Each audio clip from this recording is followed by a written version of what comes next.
Damn. Damn. One Piece chapter 762. Damn.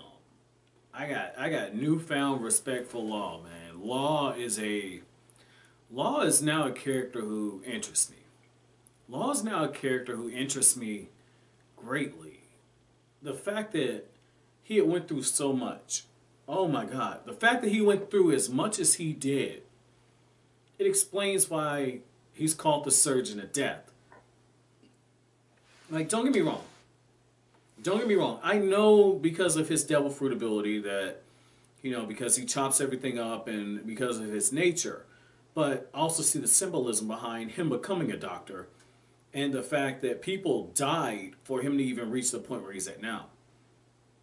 This is... And a big part of the reason why I like this as much as I do is what we're literally seeing right now. What we're literally seeing is we're seeing what led Law to the point where he's at now, what he's had to overcome. And for a character like that, that makes him very relatable because it's something that we all can relate to, which is there's been some obstacle in our way. There's been some turning point. Like in the hero's journey, this is what happens when you refuse the call to adventure.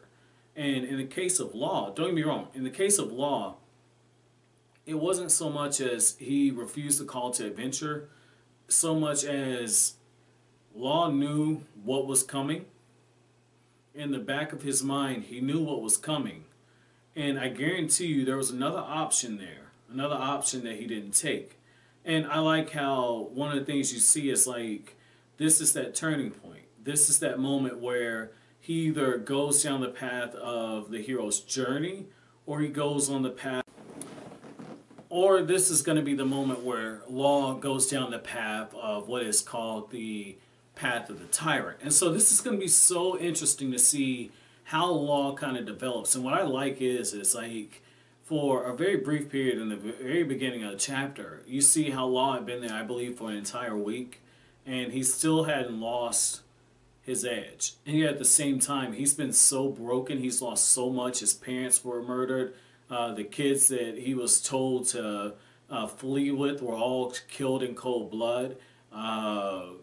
Even his parents died in front of him. His sister died. He had to hide under corpses and sneak across the border. This is some next level shit. This is some next level shit. And I like how, as I think it was Baby 5, she was talking and she was trying to find out more of what happened in Law's homeland and everything, what happened in his kingdom. And you get this whole story of how the world government knew. They knew what was going on with this mineral, how it was shortening the lifespan of all these people. All these people were getting their lifespan cut in half, and in some cases, they were dying before they could even reach adulthood, which is just tragic, which is absolutely tragic. And what I like is, it's like the world government, you see yet again, pirates are supposed to be the bad guys, and yet this world government, they're acting just as bad as the pirates are. They're making questionable choices ethically. And what's interesting about that is it makes me think back to Akainu, and it makes me think back to Aokiji. Like, Aokiji left.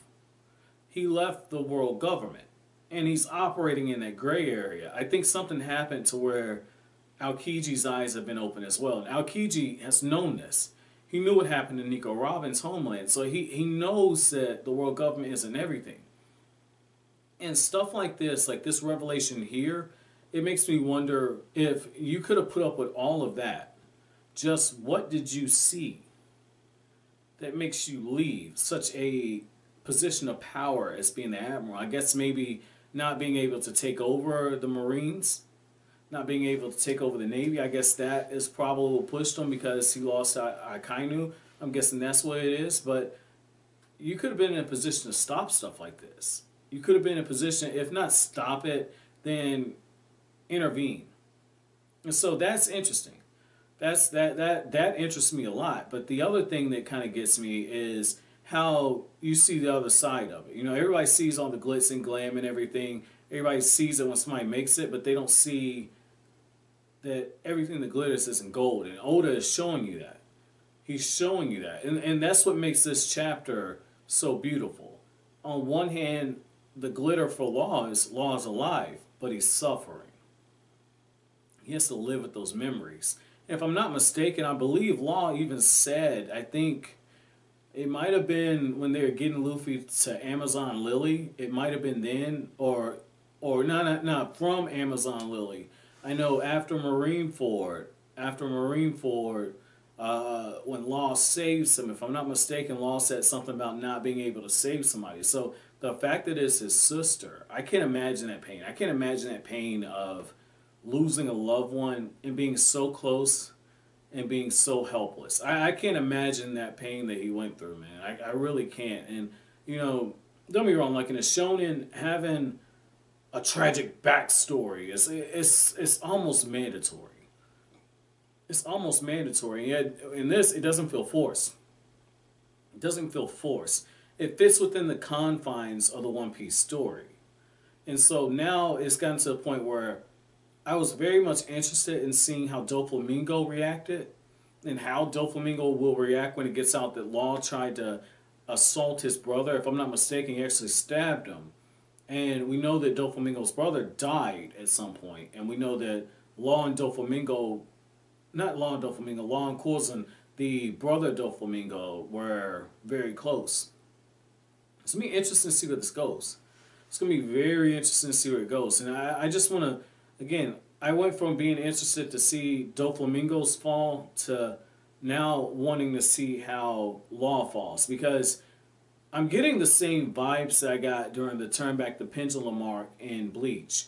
I'm not saying it's the same scenario. I'm not saying that where, story-wise it's going to play out the same. I'm not saying that.